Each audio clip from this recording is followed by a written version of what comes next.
And there we have it. We are back live, Sam and Joe with you for our UFC 309 show, fighter draft picks, both picking our squads on what is a huge card at the iconic Madison Square Garden this weekend. We're also going to have a little pick on Tyson v. Paul later. I'm not sure how much you're interested in that, Joe, but we'll have a look at it just briefly at the end. But scores on the doors. We were just trying to work it out of where we're at in terms of our fighter draft picks. It seems like we are now back level. I have a back-to-back wins, 5 out of 5 at UFC 308, and I can't remember what other card it was. It wasn't a pay-per-view, I don't think. Maybe it was the Saudi card. I'm not sure, but back-to-back wins for me and Joe. We're neck and neck, 3 apiece since we started doing these shows.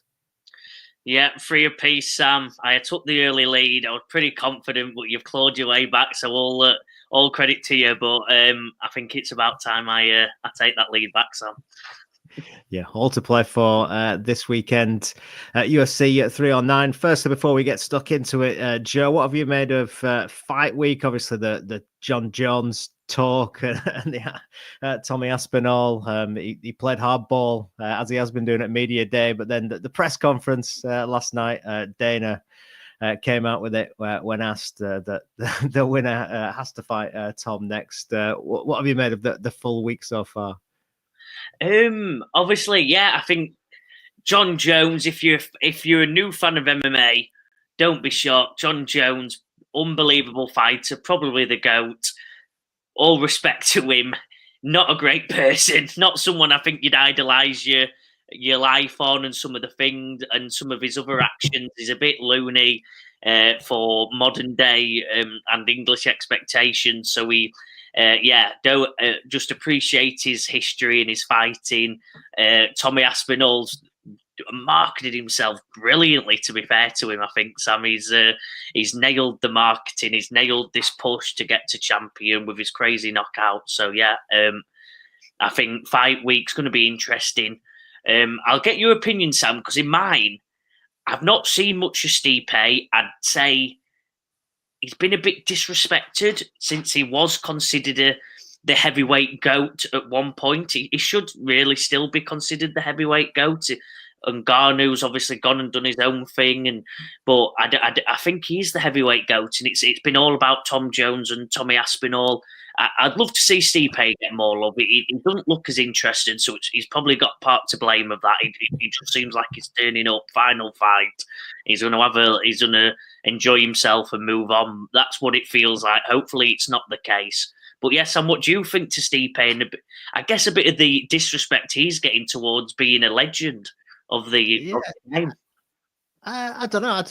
I've not said I've overly felt like the disrespect. I think the fact that he's been out for 3.5 years and he's 42 years old now is probably where you get that sense that this is kind of a bit routine maybe for Jones. Obviously, it's heavyweights and MMA, anything can happen, but I think there is that, and I think the fact as well that Dana has kind of banged this drum, and it's been one of the main headlines in the UFC over the past few months. Every press conference, it was Dana getting into it with the media about Jon Jones being the GOAT and the pound for pound number one. So I think that's fed into like the expectation that Jones is going to come out and just wipe the floor with Stipe this weekend. So I think that's kind of a bit of a part to play with it. But we know Stipe, he likes to slip under the radar and keep quiet.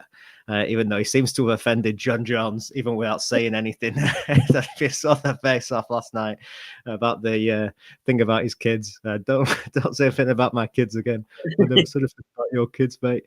So it's all Jon Jones seems like he's trying to hate on Stipe for whatever he thinks he may or may not have said. But yeah, it's going to be interesting. Maybe Jones is feeling that and he's trying to hype the fight a little bit more.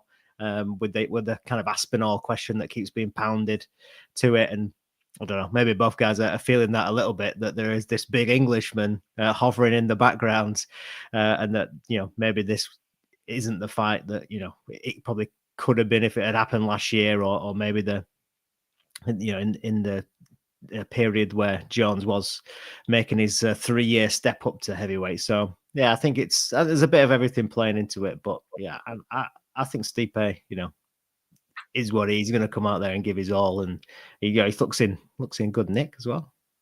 He does, yeah. I'm with you. I think, like you said, it's sad that they've waited so long to do this fight because even like I said, even last year, the year before, it's just a mega fight. It deserves more love than probably it's getting. Obviously, because they're both old, it's one of them where they're both past the prime now. So it's not. I'm a bit, yeah. I'd say as a 10, 15-year lover of MMA, I'm a bit sad about the way this has ended up playing out. Even though I love Tommy Aspinall, and I get why all the fans are clamouring for it, but I feel like there are a lot of new fans. Old fans should love these two fighters, legends of the game. Let's hope it's a good fight night, Sam. And they both, even though Jon Jones is an absolute nutcase, hopefully they both get the respect they deserve at the end of it. Yeah, I think it's just because the winner, isn't it? Like if Stipe, it's probably his last fight, and he's gonna retire. You know, even if he beat Jon Jones, he'd probably retire. You know, he's not gonna face Aspinall. You saw it in his face when Dana said that at the presser last night. It's like, what, you know, Stipe either looked a little bit like Joe Biden, or he just was like, I don't care. It just got nothing to do with me anyway. This Tom Aspinall business, and Jon Jones obviously looked a little bit sheepish with it. But I think the fact that if it would have happened, you know, if Jon Jones never got injured, you know, this fight would have happened last year, there would have been more hype around it. It's the fact that Tom won that interim belt. He's gone on to defend it since. He's looked spectacular both times, you know, and now he's in this position where, you know, the guy who is the champion, you know, he's not doing the championship thing and saying, I'm going to fight you next. So I think that's kind of played into everyone's just annoyance, probably more with Jones's attitude towards Aspinall than anything else, you know, around the fight. But yeah, it is what it is. Looking forward to the rest of the card. Obviously, Chandler Oliveira, you know, should be a good one. We'll get stuck into it with our picks for the draft. Let's get into it. Let's obviously Jones Miocic is the main event. We've got Oliveira Chandler as the co-main. We've got Bo Nickel once again on the main card against Paul Craig. We've got Karine Silva against Vivian Araujo, and Mauricio Rufy against James Lontop, making up the main card. Give us the breakdown then, Joe, of the picks for the draft and how it works. You're the rule man. You're the Mark Goddard in this situation, dishing out the rules when it comes to it. Yeah, again, if you're new, what we do is we do a draft system. We do a snake draft where we do 5 rounds. We both pick a fighter. Obviously, it makes sense that your early rounds are probably the heavier favourites. We try to make some riskier picks in the final 1 or 2, and at the end, we go obviously watch the fights, enjoy fight night, and celebrate whoever wins. Whoever wins at the end of it, whoever got the most picks right. We'll talk about the bets and the little things of our predictions in between, and as we're talking about the fighters. But yeah, snake draft system. I think I'm doing the honours since I'm the loser, Sam. To be fair, so I don't know if you want to get started, but I'll get straight on if you're ready to go. No, you go for it. You go for it. My round 1 pick. I'm going to make it nice and simple. It's the third to last fight of the night, and I'm picking Bo Nickel. I think it's a very steady pick. He's 6-0, NCAA legend, which is obviously for you English fans, just wrestler. He's a very elite wrestler. He's actually got 1 or 2 knockouts now, so he's improved on that front of things. And he's against Paul Craig, the British man. It kind of is lining up as a classic Paul Craig upset fight. If you don't know anything about Paul Craig, he beats these absolute not legend, but these brilliant fighters and losers to everyone else. It's a very strange thing as a fan to follow Paul Craig, but I think Bo Nickel's got too much for Paul. Paul don't like getting hit as much. He's not brilliant on the stand up. He's got a bit of a body kick. And I think Bo's going to get through this one. Paul's becoming a bit of a gatekeeper at the top of that middleweight division. And I think Bo's got a title fight in the near future. So I'm going to go Bo Nickel. And I'm actually going to go first round stoppage, Sam. I think it's going to be a quick one. Yeah, no, I'm with you on. Paul Craig is, he's been fun, hasn't he? Obviously had his major success at light heavyweight, but he's fought some, a couple of killers, back-to-back defeats. Brendan Allen, Baralho as well last time out, knocking him out, and he's that guy. He's either going to win, he's either going to throw up a submission and get it done. Some great memories. He's beaten Jamal Hill, Krylov, obviously beat Ankalaev back in the day as well. The only man to beat him in the last second of the fight, getting that sub. So he's probably best days behind him. 1 and 2 at middleweight. 1 and 5. Sorry, in his last 6. Paul Craig taking into account both weight divisions. So it's not really been working out for him, and it's probably the perfect opponent really for Bo Nickel to come in and try and put on a show. So yeah, solid pick in round 1. I think my round 1 pick is also going to be an up and comer on the main card.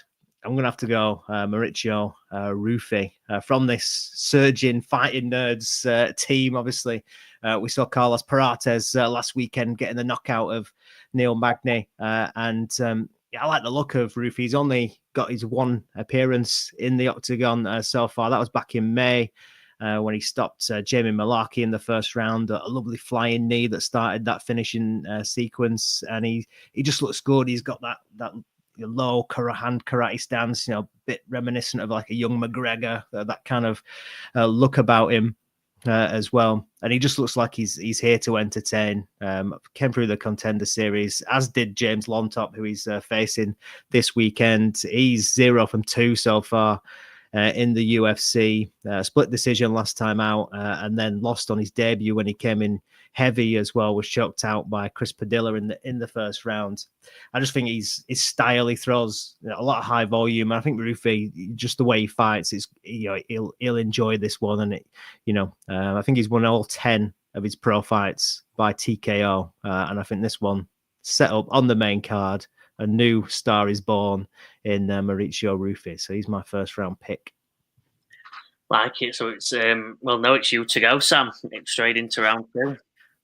Right, okay. Let's have a look then. Do you know what? I'm gonna take the man at the top of the card. I'm gonna take Jon Jones. I do fancy him for this one. Obviously, we've kind of talked a little bit about the fight earlier on in the show briefly, but Stipe, as much as he's he is the heavyweight goat and a legend, and he does look in good shape. I think Jon Jones against the 42-year-old Stipe Miocic, is going to come out and get the job done. Obviously, we've seen kind of different eras of Jon Jones, coming through as the young fighter, stopping everyone, and then towards the back end of his light heavyweight reign, he slowed down. He kind of admitted that there wasn't maybe some pressure in some fights, that he overlooked some opponents and didn't look great. But I think moving up to heavyweight is a good thing for him. It's a shame we're not going to see maybe too much more of him at heavyweight, but I think there's that renewed urgency, when you're coming up against bigger guys. He went out and got rid of Garn in the first round. Knew where he could get the advantage, and just the IQ of Jones, and the study that he does on top of being a great athlete, and his ability that he's got in his striking and his grappling, and I think he'll have done his homework here on Miocic, and I think Jon Jones gets this done. I think we see again a more ruthless Jones at heavyweight. So yeah, I'm backing Dana's goal to get the win here, and hopefully Tom Aspinall is right there front row, and hopefully he jumps the fence and gets in the cage, but we'll see. But yeah, Jon Jones to win this one for me. Yeah, safe pick, Sam. I think, like you said, he is the GOAT for a reason. Absolute nut job of a man, but the GOAT in MMA terms. And yeah, I think Stipe is going to have to knock him out to get. I think that's the only really method of victory here. So yeah, I think safe pick, and it's straight on to me, Sam. And I've got a bit of a show favourite for us now. After the last event, I've got the Welsh gangster. I've gone Oban Elliott. Beat Preston Parsons. He's beat Val Woodburn. He's against Basil Hafez. I've got to back, since I've gone against a a great Britishman in the last fight. I've got to chuck one in. The Welsh gangster, Oban Elliott. He's well-rounded. He's hungry. I just like him. He's got great personality. I think he can bring MMA to the Welsh scene again, builds it up around him. I think one big win here on a fight card that hopefully has plenty of eyes watching. And I'm hoping a star is born with Oban because he's got that potential. I think he needs that big win in terms of he's had two 3-round decisions now. I think he needs to get a big submission or a knockout, and let's watch the Welsh gangster become a star, hopefully. Because I think another decision, it's impressive, but come on, Oban, we know you've got it in you. You look impressive. You've been dominant. You've got the personality to do it. Put on a show for us, and let's have some fun in about 11 o'clock tomorrow night. Nice, like it. Yeah, solid pick with Oban. Yeah, let's hope he gets the job done. So is it back to you now? Is it for third? Third, yeah. Mike, yeah. So my next pick in the third round, we've only got a couple left. I'm gonna, since it's a bit of a legends night, there's a couple of legends of MMA fighting. I'm gonna go for one since you took Johnny Bones.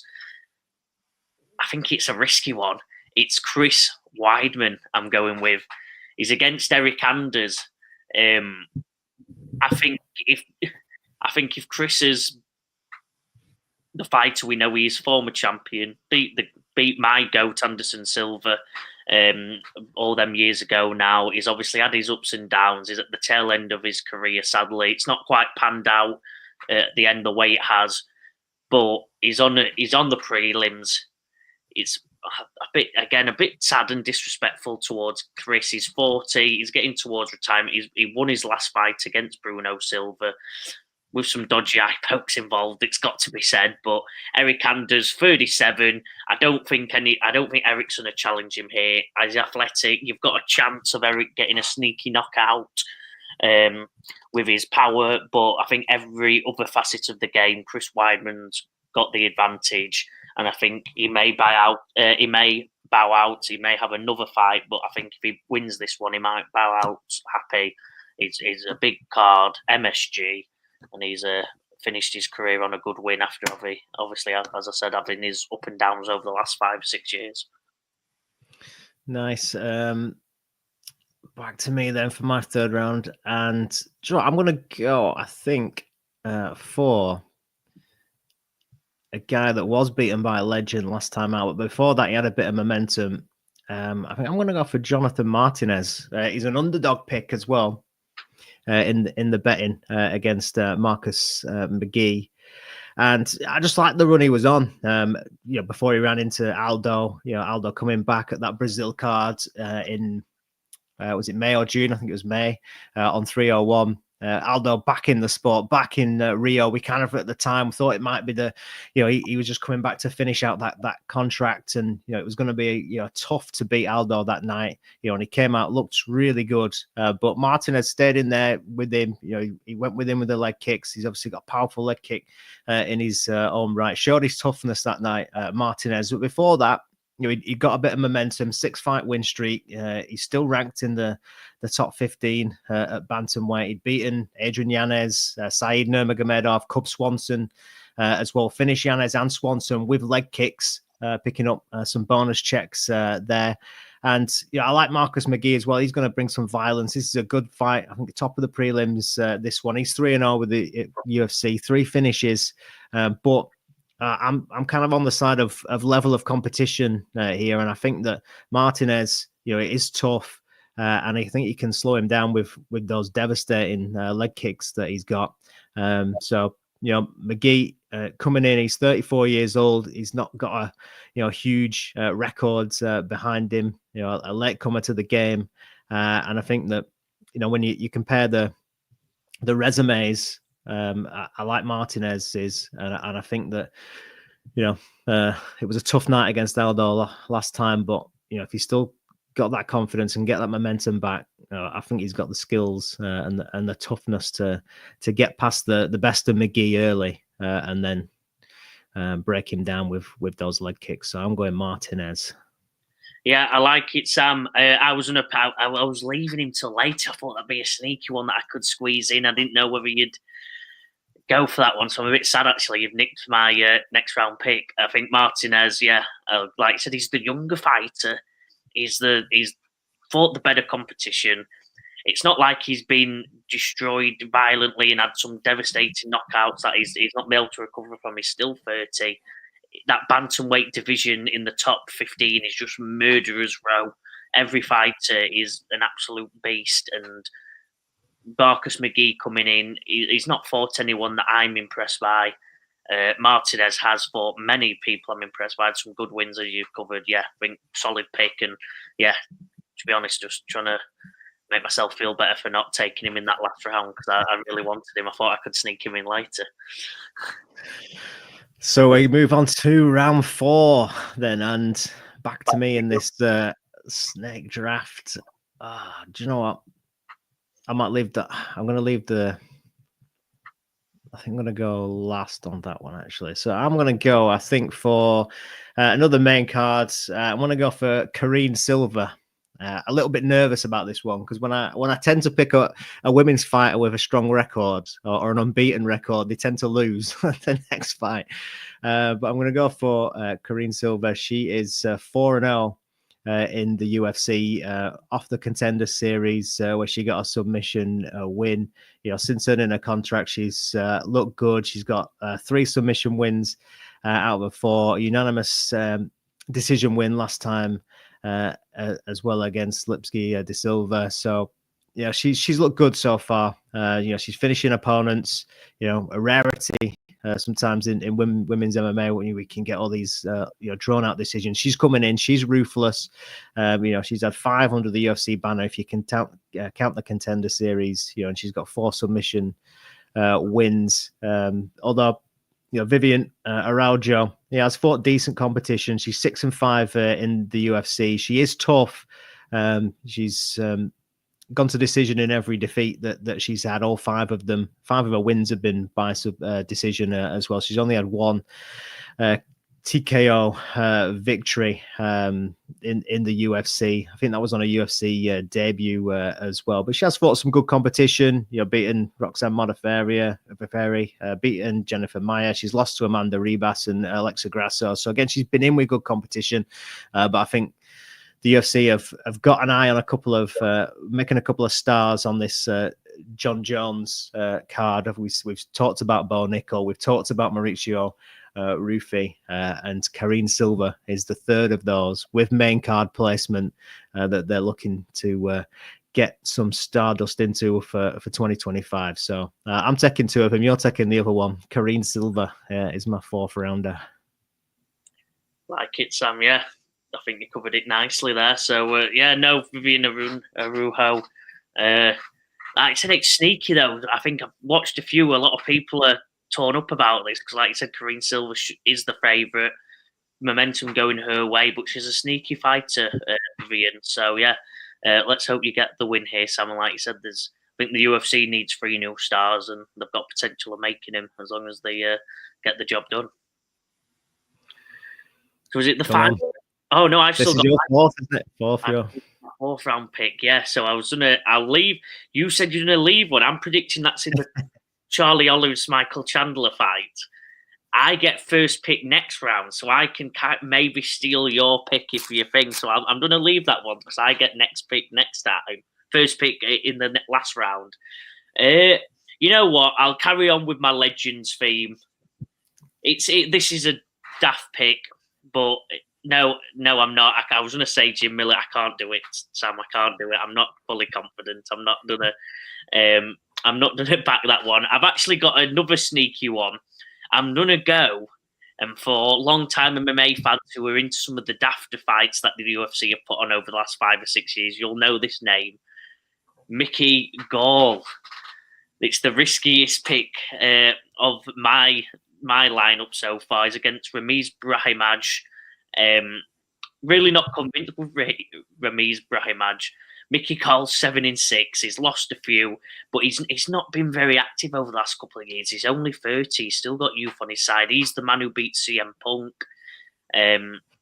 famously, he's faced quite a few of the bigger names who quite aren't stars over the last couple of years. He's lost Alex Morono, lost to Mike Perry in a good fight, but that was quite a few years ago now. Mike Malott, who for surging stars at the time, like Mike Malott was. So, I think any other fighter, you've got to go against. But Ramiz Brahimaj, he's lost to Femba Garimbo.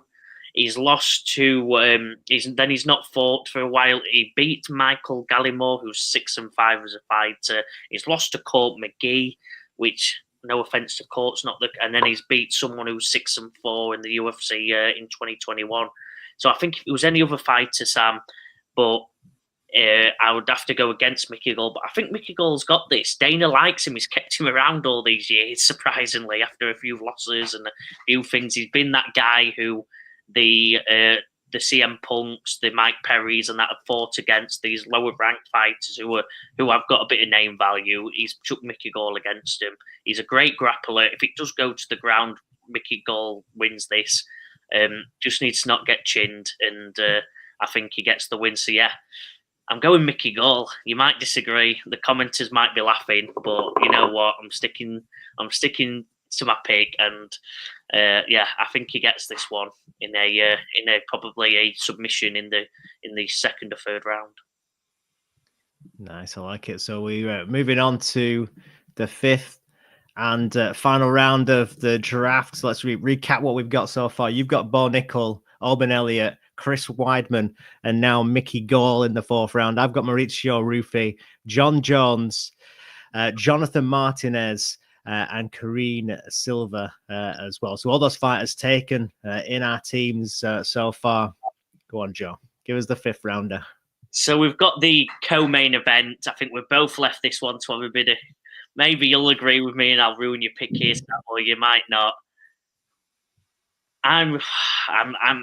We've got to go for it, haven't we? So I'm nervous about this because Charlie Olives is that. Charlie, he's still got age on his side. Michael Chandler looks just absolutely ripped to the gill, to be fair to him. So I've never seen a fighter more physically ready than Michael Chandler for this fight. Whether that executes, I don't know. I'm going Michael Chandler. I'm doing it. I think he's got this final run. He's an absolute nutcase. It looks like he's been on game. Not accusing him of being on gig. He just looks like he's that hard work. His body's just absolutely unbelievable. He's just ripped to the gill. 10% body fat at best, and he's ready. He's ready. I think he's been building up for this McGregor fight. He's come to explode and make a big impact. Charlie Olives beats him in obviously the jiu-jitsu, gets the right hand on him possibly, but I think Chandler's got this. I think Chandler's got one last call out. He wants that McGregor fight, and I think he might beat Charlie Olives to get the McGregor fight one last time. He's not going to get it because I don't think McGregor can physically or maybe legally ever come back to the UFC, depending on how recent court battles go. So, yeah, I think I've got Michael Chandler winning this and having one last run because he's got about 2 fights left in him, and he needs to win these next 2 to carry on his career with any substance, really.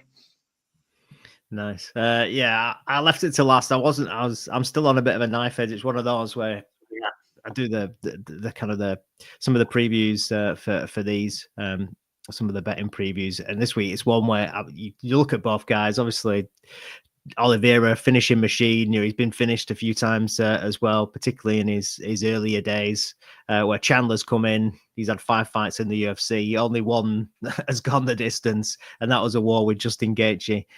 So, I've been sticking to kind of looking at the kind of unders market, under 2.5 rounds. This one should be done in, and I probably could make a case for either fighter to go with. That's why I was kind of leaving it till last, but I'm going to take you on because it's always good when we have a final round face off. Could be a decider in our draft.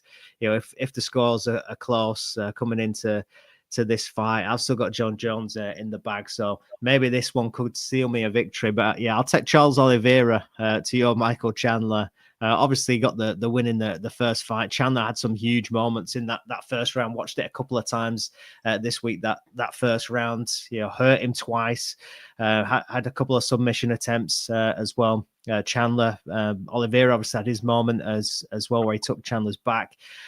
So expecting another wild fight again in this one. Will we see a slightly different Chandler? Is he going to wrestle a little bit more? I think we said this, and he's maybe talked about this every single time. He's had time out to think about it, but I think once it goes and once he gets the first hit on the chin, I think Michael Chandler, the Iron Mike, will always come out. So I'm expecting him to go to war with Charles Oliveira, and we just know with Charles Oliveira, he can roll with the punches. He had that split decision with Arman Tsarukyan last time out, and Tsarukyan was looking at a beast. Before that, it was a very, very close fight. So, Charles is still there for me. He's got some big wins in the UFC. All the question marks that used to be about Charles Oliveira have long gone. He's a fan favorite, and he's going to come out and get himself in position for another shot at the title this weekend. I'd quite like to see Michael Chandler win and go on and face Makhachev and then Conor McGregor if he comes back. And the way he talks and some of the things that he says, and like has this little roadmap of Makhachev, McGregor, Holloway in 25.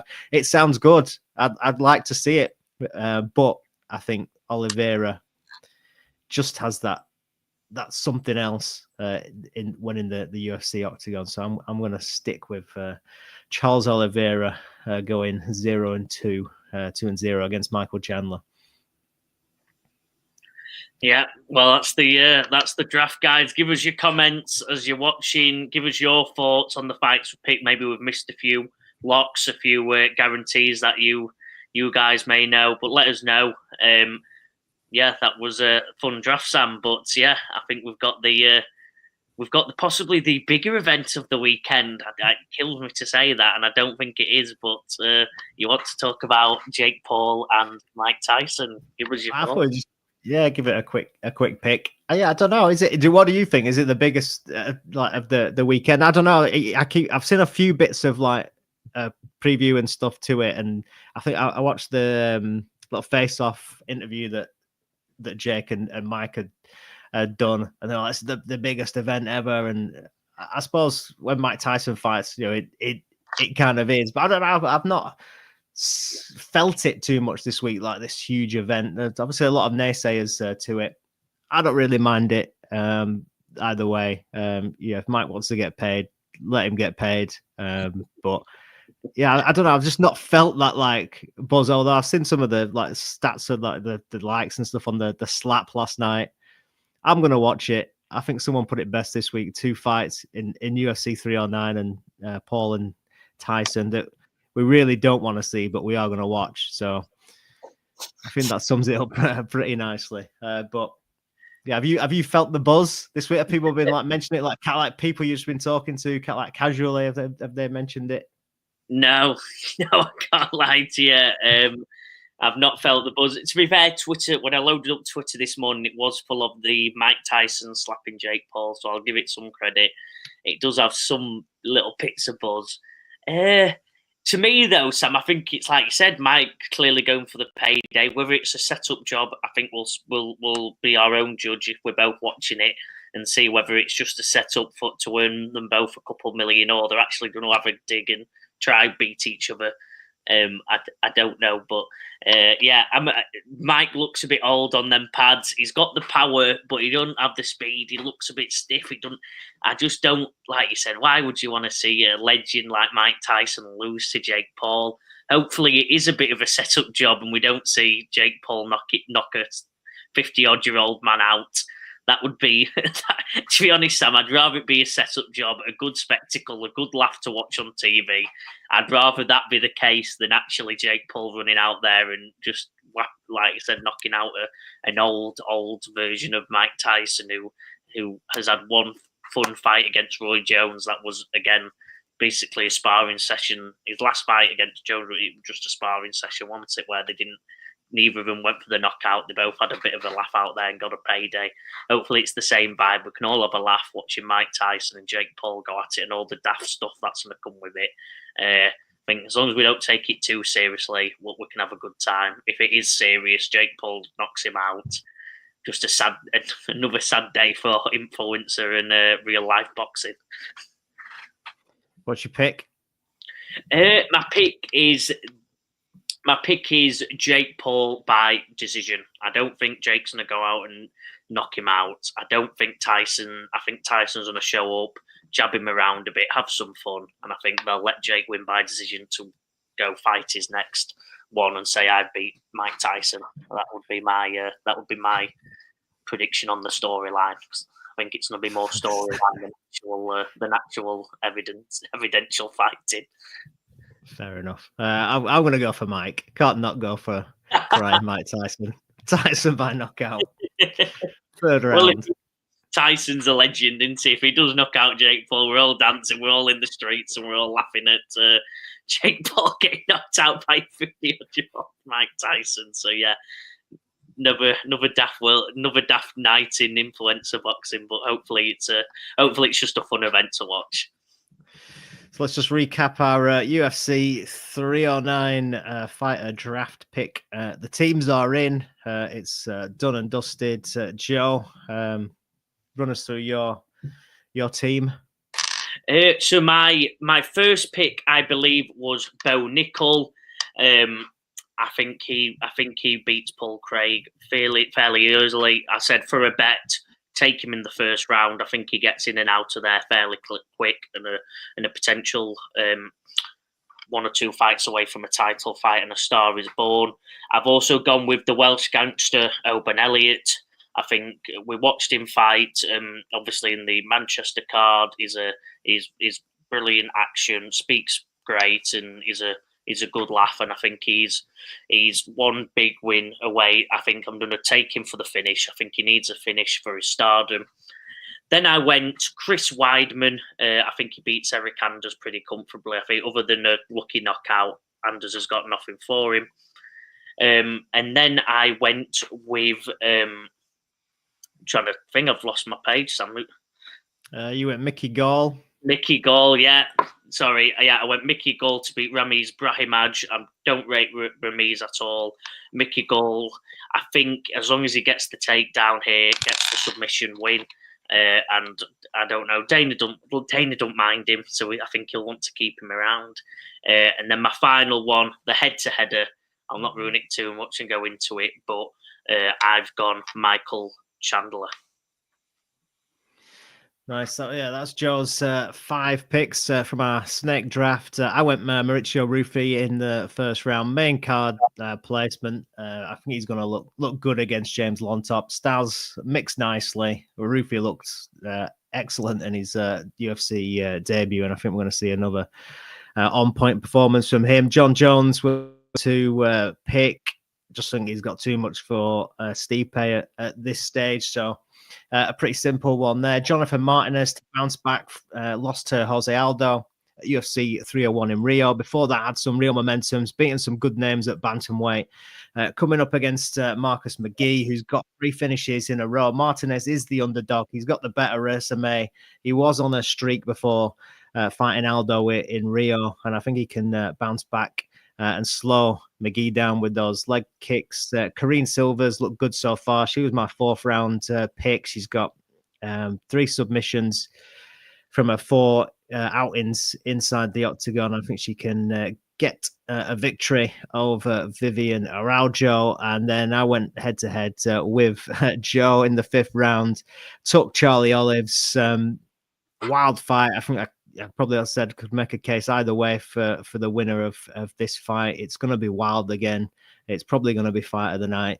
But Charles Oliveira still, for me, just has that little bit more quality than Michael Chandler. Wherever the fight goes, he's got power in his hands, and he can get a submission when needed as well. So Charles Oliveira, for me, was my 5th round pick as we bring the show to a close, Joe. The scores on the doors, 3 apiece since we started doing this fight draft pick format. You went off into an early lead. I've drawn it back. 5 out of 5 picks in my last 2 events. You had 5 out of 5 before that as well. So we are, and generally the loser is getting 3 or 4 right. So it's not like there's any whitewashing going on. You're getting from our 10 picks normally 7 to 9 picks right. Pretty well. We've been doing pretty well so far, Sam, haven't we? So let's keep it going. Yeah, let's keep it going. Looking forward to the fights this weekend. Enjoy 3 or 9. Enjoy Mike Tyson knocking out Jake Paul in the early hours of Saturday morning, just to get you in the right mood for 3 or 9. And we'll see you next time. See you soon.